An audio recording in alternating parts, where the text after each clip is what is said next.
Great. Well, it's a joy to be here. Thank you, Henry, for having me. We've been working with Happy for a long time, and it's a wonderful joy to be here.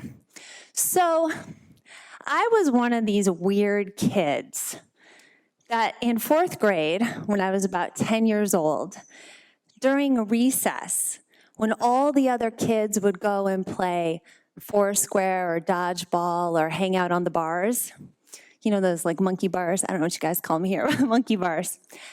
I would take one-on-one appointments by the back fence with my fellow 10-year-old classmates, counseling them on how to live their fullest potential in life. I was weird, okay? I was weird.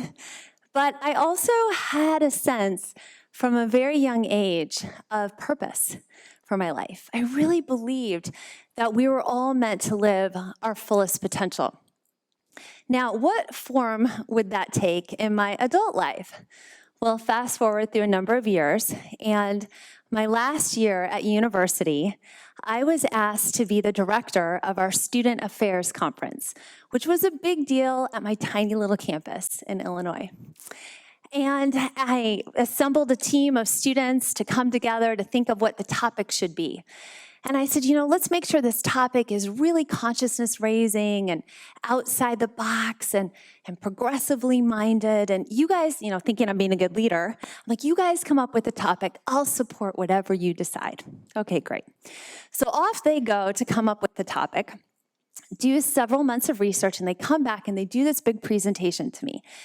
And they say, Traci, we think we should do the conference on, drum roll, democracy. And I'm like, democracy? That is the worst idea I have ever heard in my life. I'm like, you guys, how is this consciousness raising? How is this forward thinking? How is this any of this? Because to me, democracy was 2 things, voting and old white guys in politics in Washington, D.C., right? That's what democracy was to me. And they said, yeah, we thought that was the case too. But then we started to talk with these very amazing professors we had on campus. One was a quantum physicist, one was an education professor, one was an environmental studies professor. And they taught us that democracy is really about creating a system of organization that releases people's fullest potential. Democracy isn't politics. Politics is, as I once heard someone say, politics is working to advance an agenda at the expense of someone else. Politics is working to advance an agenda at the expense of someone else. Anyone know that? Experience that? Okay. But democracy is creating an environment where people can realize their fullest potential because you've given power to people in that way. So as I connected the dots from being that 10-year-old and helping people to realize their fullest potential to what my classmates, my colleagues were telling me, I started to fall in love with this idea of democracy. And I'm going to talk more about what that means in just a moment. So all of this evolved, and it turned out my last year of university, I started my company, WorldBlu. That was over 22 years ago. You can do the math. And we now operate in 80 countries worldwide, have worked with clients in 80 countries worldwide, teaching them what we teach, which is freedom at work. Now let's see if I can get this to go the right way. Yay! So what we teach is this model called freedom at work. And what we have found is that in order to build a freedom-centered rather than fear-based culture, it takes these 3 big picture things. Number 1, it starts with a freedom-centered mindset. And as we've worked with top leaders and top companies like Zappos and Groupon and Pandora and Hulu and WD-40 and all these fabulous brands all over the world, what we found is that their leaders have an entirely different mindset when they come to the table. They're bringing a freedom-centered rather than fear-based mindset. Now, if you bring a mindset of fear, what do you want to do? You want to control, right? So when you have top leaders who are in this fear-based mindset, which most of us are and we don't even realize it, they're going to go and create these command and control management structures. But when we have a different mindset, like what Henry does at Happy, you bring an entirely different way that you design and operate your company to work. The second part of the freedom at work model is leadership. freedom-centered versus fear-based leadership. Because if you're leading a company this way, you have to lead it in an entirely different way. And there's several attributes that we teach with freedom-centered leadership. And I'm not going to focus heavily on mindset and leadership today, but I will give you a tip on leadership that took us probably 15 years to figure out. And here's the tip. The tip is, in order to build these kinds of freedom-centered cultures that we've all been talking about today, the number one thing is that top leadership must have high self-worth. They must have high self-worth. I'm not saying self-confidence, okay? A person can have self-confidence but not have self-worth. Self-worth is being secure with who you are. Secure with who you are. And when we work with companies, I will sit point blank with the CEO and say, on a 1 to 10, where's your self-worth? Because if they're not telling me an 8 or higher and aren't willing to work on it, we're not going to be able to transform their culture. Because if you're not secure in who you are as the managing director or CEO, are you going to go create an environment where everyone else can shine? Are you? Hell no, right? If you're not secure in who you are, you don't want everyone else around you to do great. Has anyone ever worked for a low self-worth leader? Yeah, you can raise your hands. It's okay. Participation is good. Yeah, you can nod. I'm not going to tell on you, right? We all have. If you've got a crappy boss, I'm telling you, they're low self-worth. That's just how it correlates, okay? So I just saved you a lot of money. Only hire high self-worth people, all right? That's what you want to go for. And the last part is design. And this is where the 10 principles of democracy come in, and we're going to talk more about that in just a moment.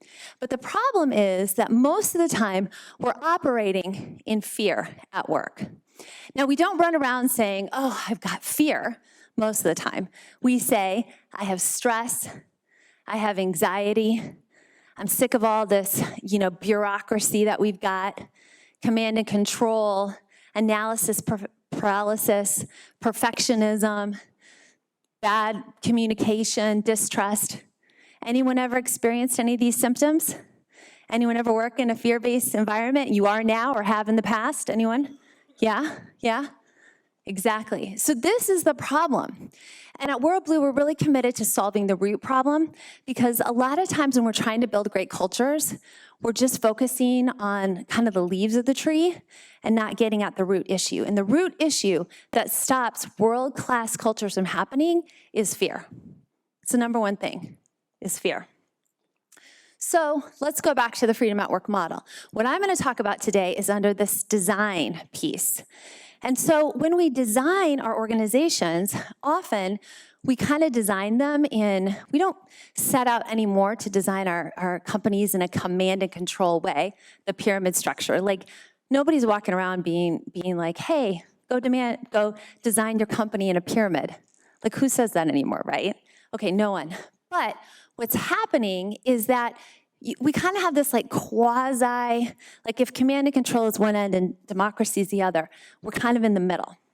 So we have to be very intentional about designing our organizations around democratic principles. Now, why is this? What we have found in our independent research that's been verified externally is that 75% of what drives culture are your systems and processes. Your systems and processes. 75%, my friends, of what drives your culture are your systems and processes. It isn't, and I love how Derek touched on this, it isn't perks and ping pong. It's not it. It's not even who your top leaders are. That has an impact. But if you want to build a world-class culture, it comes down to the systems and processes that you have in place. Are they command and control, or are they more democratic? Now, what do I mean by democratic? We spent a decade researching what are the principles of democracy. So when I say democracy, I'm not talking politics. Let's make sure we're clear about that. I'm talking about organizational democracy. And what we found is that these are the 10 principles that have to be in place to have a democratic system. This is literally the definition. So they're principles like accountability, choice, integrity, decentralization, transparency. Now, you might look at this and go, yeah, that's great. I agree with all of those things. But what makes it uniquely democratic is you have to have all 10. If you're just practicing 2 or 3, you might have a great place to work. And that's a great starting point. But in this case, you have to have all 10 in order to have a democratic system. We've actually found that while all 10 are equally important, 4 drive the system. 4 drive the system. Those 4 principles are, unsurprisingly, accountability, the level of accountability you have in your organization, transparency, the level of transparency you have in your organization, decentralization of power. Is all your power centralized at the top of the pyramid, or is it decentralized out? And choice. Choice. Those are what drive the system. Okay. So, is all of this just kumbaya? That's great, Tracy. Yay, freedom, democracy. Well, again, what we've had through it, I'm trying to crack you guys up. Some of you are laughing at my jokes. I appreciate it. Okay. Okay, good. You're listening. Good. All right, so this was a big question, like how does this impact the bottom line? So again, we had independent analysis done, and they analyzed WorldBlu certified Freedom Center companies, which I'm going to be talking more about in a moment. And they looked at their financial performance, specifically revenue growth, compared to the S&P 500 companies.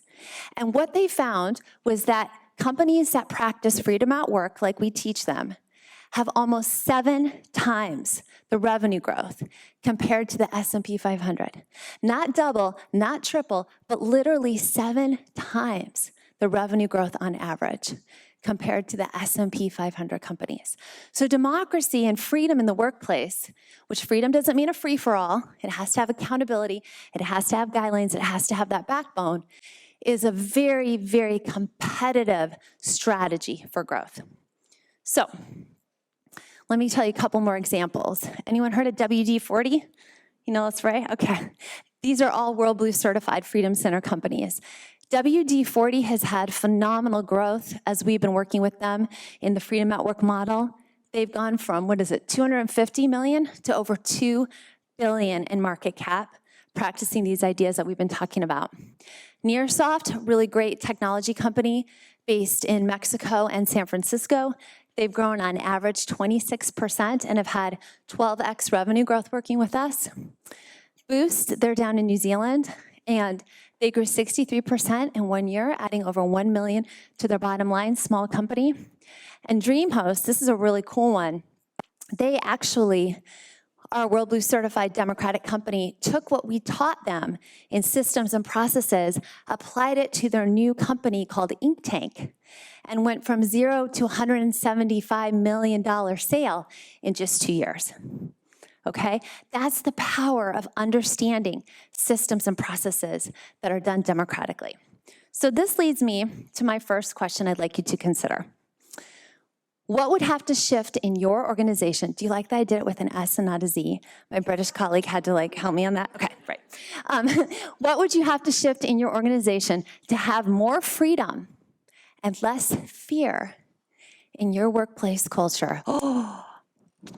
What would you have to shift in order to have more freedom and less fear in your workplace culture? Let's take a few minutes and think about that, please. Aha.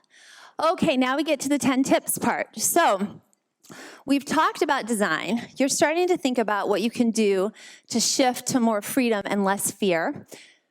And I'm going to share 10 tips with you based on the 10 principles of democracy. These come from WorldBlu certified Freedom Center cultures. Now, what does that mean? One of the things that we do at WorldBlu, by the way, we are a global culture and leadership academy. We teach courses all over the world. The way we do our courses is highly transformational because we teach through gamified learning. And we're called WorldBlu because blue is universally recognized as the color of freedom. And our vision is to see 1 billion people living, leading, and working in freedom. That's our vision. So one of the ways we do that is we recognize the most freedom-centered cultures in the world. And we actually have 2 of those in the room today. We've got Redico Protocol, yay! Just got certified this year, congratulations. And we've got Happy. Happy's been certified 5 times now as a WorldBlu Freedom Center culture. And the way you get certified is actually quite a rigorous process. It's not, we don't do this whole thing where we're like, send us your propaganda and then we'll decide if we think you're cool enough or not. We do it democratically. And what we do is we evaluate a company and how well it practices these 10 principles at an individual leadership and systems and process level, right? So these are literally the best of the best companies all over the world. It's a very, very high standard to reach. And so I wanted to share, and any of you are welcome to apply, by the way. If you go on our website, you can apply for free for this certification for free. So I wanted to share with you 10 of these best practices based on 10 of the democratic principles so that you can start to see how this comes to life. All right. Again. All right, there we go. So the first democratic principle is accountability. Back to WD-40 for a minute. So how many of you wish you had more accountability in your workplaces? Raise your hand. Anybody wish people would do a better job taking accountability, right? Do you ever feel that way? Like, give me a break. If you would just, own up, this wouldn't be a problem. Well, it usually is a big problem in most organizations. And at WD-40, I'm going to have to go rapid fire because time. But at WD-40, they have developed an accountability pledge. It's a short little pledge. If you want it, you can download this whole thing I'm teaching you right now. We just put on our website called Top 10 Tips. You can download the accountability pledge. But they have a short little pledge. It takes about a minute to say. It's on their wall. And it basically says, I am accountable. And I have no excuse for saying I didn't know. I have no excuse for saying I didn't tell people. I am accountable, and I'm expected to be accountable. And they have this on their wall. They have this accountability pledge. And if people don't show up and take accountability, what can they say? Let's revisit the accountability pledge. Very powerful. All right, second best practice and choice. Let's talk about happy. Some of you may know that 75% of people who voluntarily leave their jobs do so because they have a crappy boss or manager. Has anyone ever left a job because they had a crappy boss or manager, right? It's a huge, huge problem. So what they figured out how to do at Happy, which I think is just brilliant, is you get to choose your own manager at Happy. You get to choose your own manager. And we actually have a talk that Henry gave that's up on YouTube if you search for Freedom at Work Talks, where Henry talks about how they do this process of choosing your own manager. All right. Decentralization. So this is about the very definition of democracy, how do you give power to your people in a way that's constructive? And so this practice comes from a company called DeVita. You might be sitting there thinking, oh, democracy, that's great when you have a company of like 5 people. How does that work in a big company? Well, DeVita's got 52,000 employees. The largest company we've worked with is 110,000 employees, and this works. But DeVita has 52,000 employees, and they do many, many things that decentralizes power and gives power to the people. And one of the things that they do is they do voting. They have voting, and they invite their employees to vote on what might be considered sillier stuff, like what office chair do you want to sit in, although to some people that is a big deal. But they also have them vote on really big things, like strategic direction and benefits and what kinds of plans they want and where to take the organization next and these kinds of ideas. So they really do have that power to the people mentality, and it makes a huge difference. In fact, they have quite a transformation story. Just briefly, they were on the edge of bankruptcy in 1999. Their CEO, Ken Theory, came in, totally transitioned it into a democratic model, and now they're what are they at, Miranda? 15 billion now? 19 billion. That's my wonderful colleague, Miranda, right there, our chief of community. Okay, what have we got next? All right, dialogue and listening, another democratic principle. This comes from a company called Mindvalley. They're in the personal growth space, based in Malaysia. Anyone heard of Mindvalley? I'm just curious, they're a pretty big brand. Great. So Mindvalley, again, these are all WorldBlu certified companies. And even though I'm giving you a best practice, what you got to remember is these guys are the whole package. Like they're practicing all of it. I'm just giving you one example. So at Mind Valley, one of the ways that they practice dialogue and listening is they have these things called brutal honesty sessions. And this happens once a week. Their CEO, Vishen Laklani, invites people to take whatever questions they may have and submit them anonymously to him. And then he answers those questions in front of everyone. And sometimes they're tough questions, but he's committed to doing that. And that has created a tremendous environment of trust and integrity and transparency within the organization that has served them really well. Okay, democratic principle, fairness and dignity. This comes from a company called Wyden, based in Madison, Wisconsin. And they have this concept, embrace differences in your community. They really believe that everyone should experience what they call the dignity of work. The dignity of work. And so they have now hired 5 people with developmental challenges to come in and work at Wyden.